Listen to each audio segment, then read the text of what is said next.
ქართული ოცნება ანტიკორუფციული ბიუროს ხელით საბჭოთა დანოსების სისტემას აბრუნებს. რაჟდენ კუპრაშვილმა ახალი რეპრესიული გადაწყვეტილება მიიღო და დასმენები აამოქმედა. რაჟდენ კუპრაშვილი მოუწოდებს ყველას, თუ იციან, რომ მათი მეზობელი ან ნაცნობი დაფინანსებას უცხოეთიდან იღებს, ანონიმური წერილები გაუგზავნონ. განცხადება რაჟდენ კუპრაშვილს ვებგვერდზე აქვს გამოქვეყნებული. ვიცით, რომ ფარა შეიცავს მათ შორის სისხლისამართლის პასუხისმგებლობას, ვიცით, რომ ფარა შეიცავს დაჯარიმებებს და ანტიკორუფციული ბიურო, როგორც ვხედავთ, მიუხედავად იმისა, რომ ეს ბიურო შეიქმნა კორუფციის წინააღმდეგ საბრძოლველად, მზად არის, რომ ჩაერთოს ამ დაშინების და რეპრესიების ახალ ტალღაში. 1 ივნისიდან ახალი რეპრესიული კანონი ძალაში იქნება, რაც საშუალებას აძლევს ქართულ ოცნებას არასამთავრობო ორგანიზაციების წინააღმდეგ სადამსჯელო ზომები აამოქმედოს. სამოქალაქო საზოგადოება ფიქრობს, ეგრეთ წოდებული საბჭოთა დანოსები ამისთვის გააცოცხლეს. გამოჩნდება ანონიმური მოქალაქე, რომლის წერილის საფუძველზეც ორგანიზაციებში შემოწმებაზე შევლენ, დააყადაღებენ მათ ანგარიშებს და გააჩერებენ ხალხის დახმარების პროექტებს.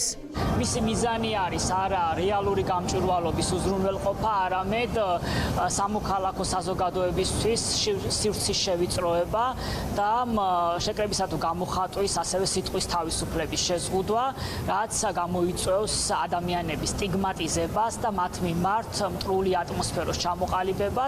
ფაქტობრივად ამისი დასტური არის ეგრეთ წოდებული შეტყობინების სისტემის დანერგვაც, რომელიც ძალიან გავს ეგრეთ წოდებულ საბჭოთა დანოსების სისტემას. 1 ივნისიდან ქვეყანაში დემოკრატიისთვის ძირის გამოთვლის ახალი ეტაპი იწყება. ახალი რეპრესიული კანონი საშუალებას აძლევს რეჟიმს, რომ დაუმორჩილებელი არასამთავრობო ორგანიზაციების დამფუძნებლები დააკავოს კიდეც. ამ ორგანიზაციების გამოაშკარავებულია კორუფციის ასობით ფაქტი. მათი მხირებულია სისხლის სამართლის შეკერილის საქმეები.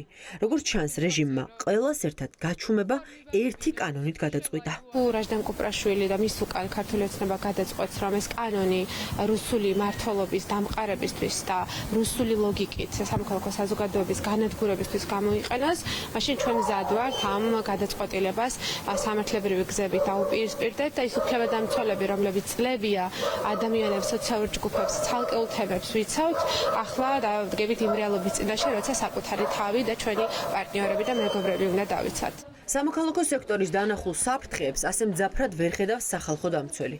ლევან იოსელიანი ამბობს, რომ რუსულ კანონზე დიდი ნებათა ღელვა იყო, თუმცა აღსრულების ნაწილში რეპრესიები არ მოჰყოლია.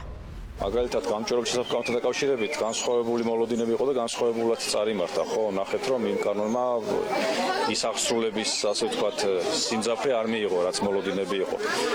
აქედან გამომდინარე, თუ ამ კანონის მოქმედება რაიმე უფლებრივ სტანდარტს დააზიანებს, რა თქმა უნდა, ამაზე ჩვენი რეაქცია გვექნება. კანონი ძალაში 1 ივნისიდან შედის. ქართული ოცნების ხელდასმული რაჟდენ კუპრაშვილი, რომლის მოვალეობაც კორუფციული ფაქტების გამოვლენაა, ახლა არასამთავრობო ორგანიზაციების კონტროლით დაკავდება.